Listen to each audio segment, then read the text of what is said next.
Hello, hello, hello. Good morning, good afternoon, good evening, good day, wherever you are, whatever you're up to. Hi. And coffee cheers. Good morning. It's good morning for me, so I'm going to say good morning. Oh, gosh, that's so delicious. So delicious. All right. Well, you guys just have me today. How did you get so lucky? It's been interesting with coffee chats, really popping in 2024 to have special guests. And there was no special guest that I lined up for this week. Nobody popped, and it didn't work for the person that I did ask. And I'm like, you know what? I think it's just time for me to show up. Hey, good morning. Who's live? Hi, Karen. Good morning. It's me today. And when I wondered about what to chat with you guys about today, the one thing that really popped is a situation, a scenario that a client of mine is going through. And I asked for permission to share her experience. Of course, she's anonymous. And she's like, yes, absolutely. She is grateful that her experience can possibly shed some light, assist people through, hey, Ross, good morning, their own transformation and change. So I've been working with this client now for a couple of years, and she is really working at changing her life, creating a business, empowering herself with her body and in her relationships, and as a mother, and learning about herself. And she's been choosing some stuff that is really creating a lot of change. It didn't seem like a really big change. Like when she chose some classes and different things, she didn't go in thinking, oh my God, this is going to be life-changing. Hey, Mom, good morning. But in hindsight, she's like, wow, like so much has been unraveling and opening up for her. And in fact, it really inspired the topic of this month's Kreate Klub training, which is gaslighting. So she has been gaining clarity with her awareness, clarity of the energy that she's aware of in so many ways. And so much of it has shown up like kind of magically with the universe or consciousness, whatever that is. Hey, Tammy, good morning. And one of the things that she was telling me about was she had ordered some online prints to be done. They were to be picked up at Walmart. And she said that she went in to pick them up and she looked down and saw boxes. And she knew instantly the energy, her awareness was like, that is my box right there. That's what I need. Now, the person working the counter was looking in the drawers. He was looking in places where the box wasn't. And he told her, he's like, I'm sorry, I don't think it's come in yet. Did you get an email? And she said, I got the link for the tracking of the order. It says it's been delivered. And she's like, what about the boxes down there where she knew her awareness was being drawn to? And he's like, no, it can't be there. That's not it. And he's looking around some more. He's like, I'm sorry, ma'am, we don't have your package. And she's like, well, can we just look at the boxes there? And she just persisted with her awareness.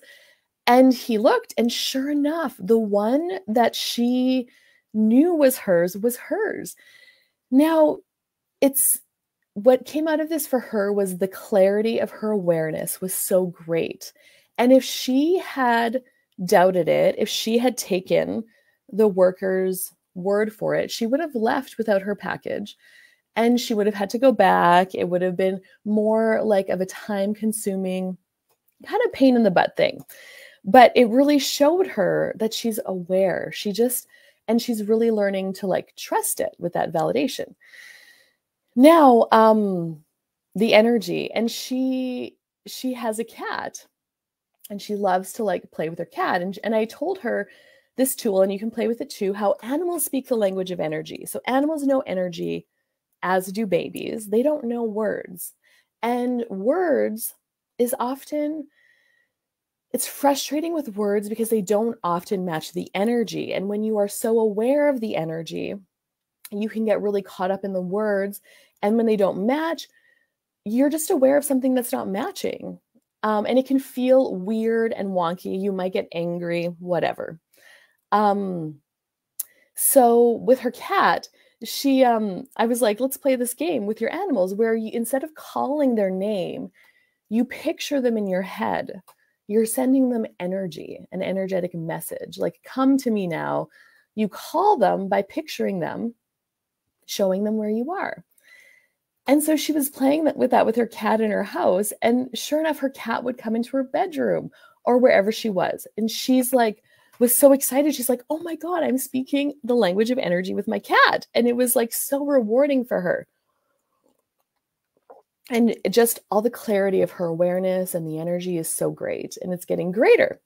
Now, where it gets uncomfortable, where the uncomfortable hitch came up, was in a relationship.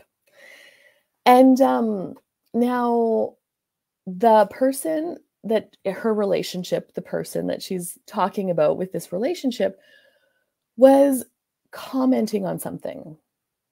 And she was very aware of the energy behind the comment was kind of like judgment, controlling, that.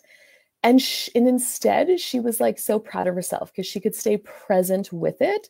Normally, the comment or the energy, when that person would say things like they do, she would go into reaction and she would get angry and she would yell and often curse or swear. And she wasn't able to control her reaction. So the energy would put her into reaction when it was delivered with these words. But she was so proud of herself because for the first time ever, she didn't go into reaction. And she asked the other person a question. She just asked them, like, what do you mean? What are you saying with this? What do you mean by this? And then the other person didn't know what to do with that. And it threw them off. And they basically didn't respond. So now the relationship dynamic is changing. And another situation comes up again with this person where they make a comment, they say something. It doesn't match the energy that she's aware of. And instead of going into reaction, she just sits with it. And then later on, she asks them what they mean by that comment. And the person gets really angry. And they said that they were just making a joke. Can't you just take a joke? I'm just making a joke. I can't believe you can't take a joke. You just think, like all of this stuff. And then the lady, my client, goes into doubting herself. She was like, wow, am I really that off center that I can't take a joke? And she's kind of energetically in her head, not judgment too much, but really dissecting, did they really mean it as a joke? And am I really that, not have a sense of humor where I just don't get the joke? And she starts doubting herself. But then as she sits with it, she's like, no, I'm aware of energy. I speak the language of energy. And then actually another event happened where it really consolidated her awareness of energy. And with regards to this person, she was aware of the energy. But for the first time, not going into reaction, she could be present with it and have clarity with it. Now, before, when she would go into reaction, when she would get angry and yell and swear at the other person, of course, then she would feel really bad. And then she would apologize for her reaction. But this time there was no reaction. So there's nothing to apologize for, so to speak. It's just kind of sitting in this uncomfortable place right now. And, as she's reaching out to me, I'm just facilitating her, guiding her, just stay present with it.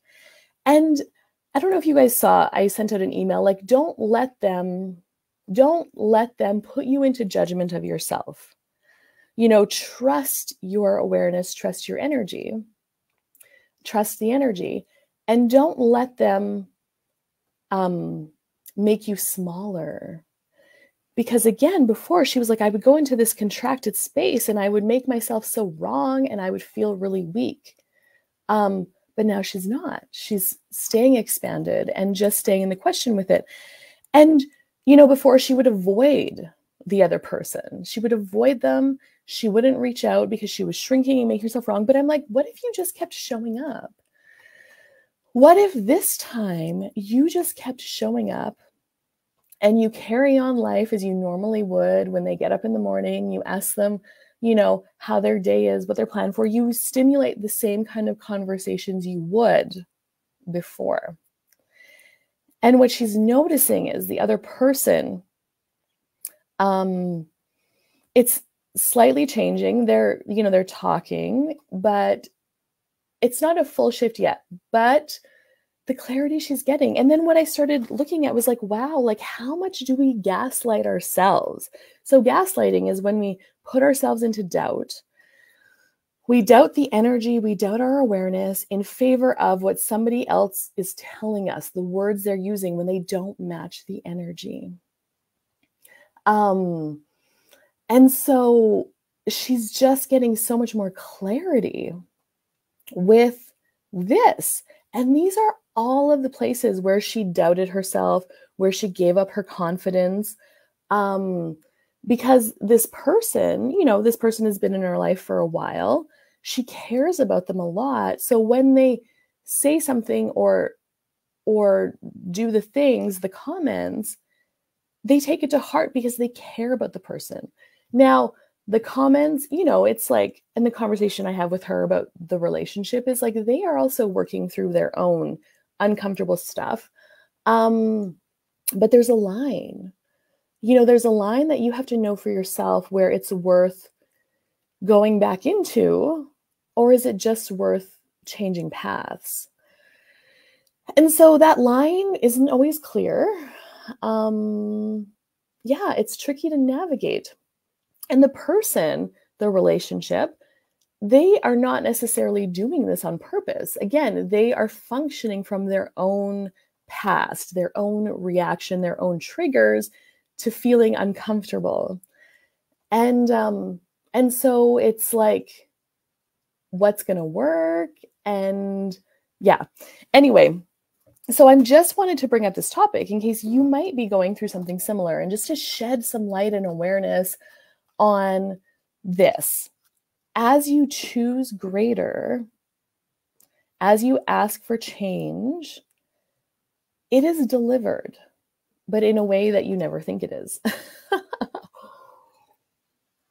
And this really is what I did with my horse. I know I talk about my horse a little bit. She has facilitated me so much into showing up, into trusting my awareness and the energy, because when I would get out of the flow of energy with her and go into controlling her, into anger and force with her, she wouldn't have it.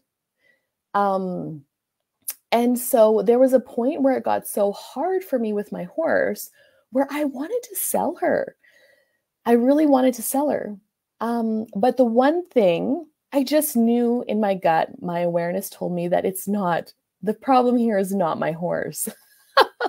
The problem here is actually me, and not from a problem, but going inward to myself to look at what she's showing me. And it took a lot of vulnerability and courage for me to do that. I knew, first of all, my horse has huge talent and ability for dressage, which I am so passionate about. And if I sold her, the odds of me finding another horse with her ability and her training that I've put into her already were pretty slim. So that kept me invested in the relationship. And I knew there was a part of me that just knew that if I sold her now, I would create the same thing with another horse, because it's me that I want to work with first. And so as I've worked with myself and faced it, and I've also brought in outside coaching regularly for me with my horse. So, kind of like a therapy coach But she's also showing me how to train her and work together with her and up the levels of dressage. But she's also very much a therapist for us. And it has changed. And what is showing up with my horse is this effortless, beautiful, we're working on our flying changes now. And this is what I've been asking for. And it's all coming together, but it's been a couple years, well, like 3 to 4 years of navigating really hard stuff with her, plus her lameness. Anyway, so when you take it from a horse into a relationship with a person, you need to look at, people are harder though, they're different because first of all, horses really, and animals speak the language of energy. They are very energetic. They respond to the energy quickly.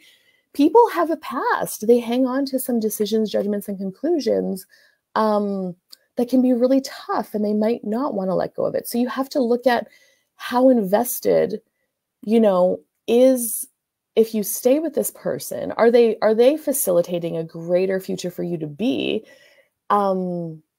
Yeah, you really have to be vulnerable with yourself. And there's no like hard yeses or nos. There's often a lot of gray areas in between. And then that's where like another person asking questions can come in and contribute. Anyway, this is an interesting coffee chat to start your Friday morning. But this is just a topic that was really coming up and loud and that I wanted to speak to for whoever would like to listen to it today. So thank you guys for showing up and joining me live. If you have any questions or comments, send me a message on Facebook or email or however you message me. I'm here. And I am going to do a whole Zoom, the Kreate Klub training on gaslighting, unpacking the lies, is coming later this month. I believe May 25th. Keep your eyes peeled for the offer if that's something you're interested in, or send me a message and I can get you the link. All right. Coffee cheers. Bye-bye for now.